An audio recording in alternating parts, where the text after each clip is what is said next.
Welcome back, folks, to another episode of the Poorly Educated Podcast.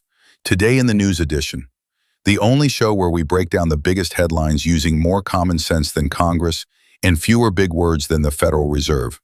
We got shutdowns, peace plans, celebrity jailbirds, and robots taking acting jobs.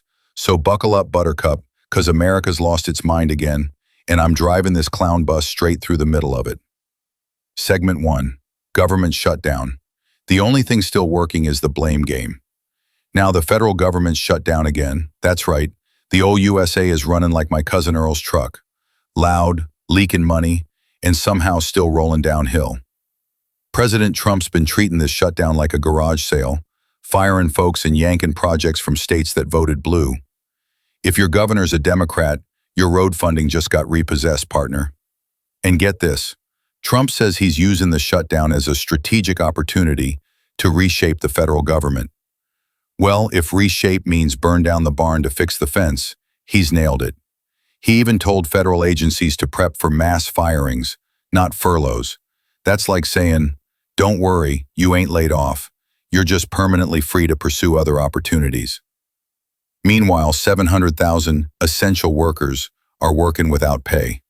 Air traffic controllers, soldiers, FBI, all on the good luck, Godspeed, and grab some coupons payroll. Only in America can you risk your life for free while Congress argues about lunch money. And I saw a poll, 38% blame Republicans, 27% blame Democrats, and 31% blame both. Which means the other 4% probably think the shutdown's a TikTok challenge. Segment 2. The Gaza Peace Gambit. Trump's big, beautiful ceasefire plan. Trump's got himself a brand new 20-point peace plan for Gaza. 20 points. That's 19 more than my bowling average. He says it's going to bring peace to the Middle East. Buddy, we've been trying to do that since Moses was building rafts. The plan's got everything. Ceasefire, hostage swaps, new governments, and Trump himself chairing something called the Board of Peace. That's right. Trump put himself in charge of peace. That's like putting a fox in charge of vegan outreach. Hamas said they conditionally accept, which in Middle East talk means we'll think about it after lunch. Israel said they're cautiously on board, but Netanyahu already walked back half the plan, saying the army will remain in most of Gaza. So basically, it's like everyone agreed to stop fighting, except for the fighting. But here's the kicker. Trump wants an international stabilization force. So we're sending troops to keep peace in Gaza while our own government's shut down. We can't even stabilize the DMV. But sure, let's stabilize the Middle East. Segment 3. Sean Diddy Combs, from bad boy records to bad boy reprimands. Over in celebrity court, Diddy just got 50 months in federal prison. That's 4 years and 2 months, or about how long it takes me to fix my porch steps. He got convicted on some lesser charges because the jury tossed out the big ones like racketeering and sex trafficking. But the judge said, don't worry, I'll sentence him for the bad stuff anyway. That's like getting pulled over for a busted taillight and getting ticketed for thinking about speeding. The prosecution wanted 11 years, the defense wanted 14 months, so the judge split the difference and gave him celebrity math.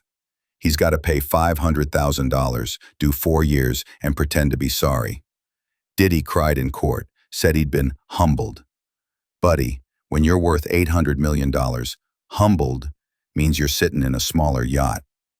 His ex, Cassie, wrote a letter saying she's still scared of him, and I can't blame her. The judge said it was about accountability, which is funny, because in Hollywood, that's usually the name of someone's PR firm. Segment 4. Trump declares war on drug cartels. Redneck Rambo rides again.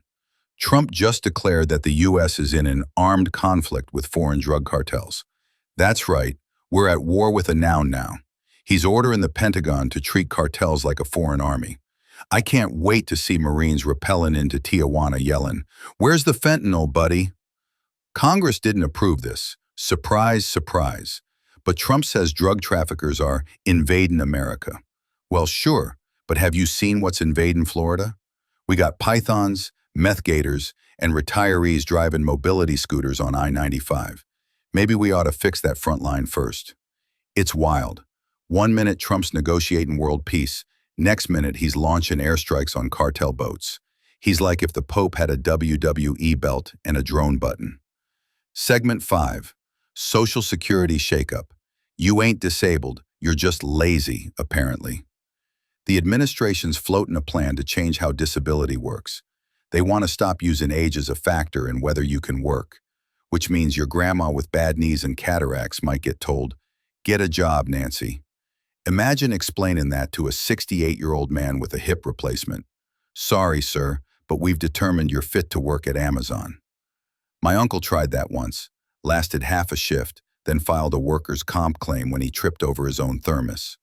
If they do this, the only folks still getting disability will be the ones who wrote the policy. 'Cause you gotta be brain dead to think it's a good idea. Segment 6. AI actors. Hollywood's newest diva is a laptop. All right, this one's a doozy. Hollywood's got a brand new star named Tilly Norwood. Sounds normal, right? Well, turns out she ain't real. She's an AI character made by some tech company called Sequoia. The studios are calling her the first AI actor. SAG-AFTRA's having none of it.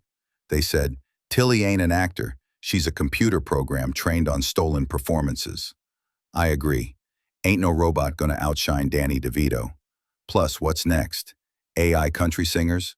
Hey y'all, my algorithm left me, my data crashed, and my heart's in the cloud. They're saying Tilly was trained on thousands of real actors' work without pay. That's like me recording my cousin's karaoke night and selling it to Spotify. Hollywood needs to calm down before my toaster wins an Oscar. Segment 7. Bad Bunny's Super Bowl show, from Puerto Rico to prime time. Now Bad Bunny's been picked to headline the Super Bowl halftime show.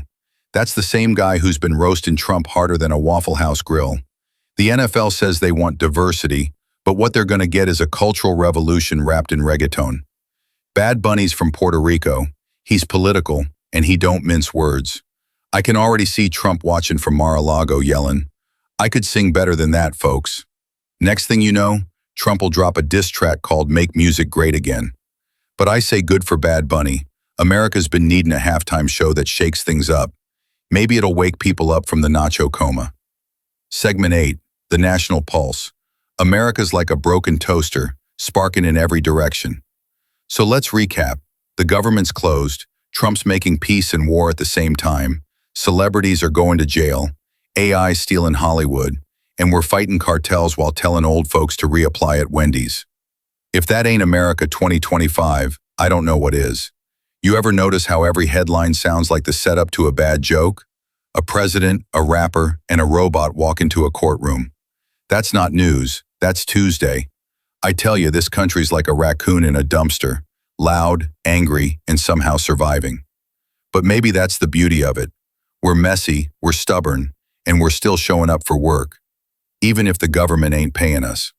So grab a sweet tea, pray for the folks stuck in DC, and remember, it's all gonna make one hell of a Netflix series one day. In conclusion, and that's your poorly educated podcast, today in the news edition. I'm signing off before the AI actor replaces me too. Tune in next time when we ask the big questions, like, can you declare war on your own Wi-Fi bill? And is it still a peace plan if you chair the board yourself? Till then, keep your beer cold, your news hot, and your common sense somewhere the government can't defund it.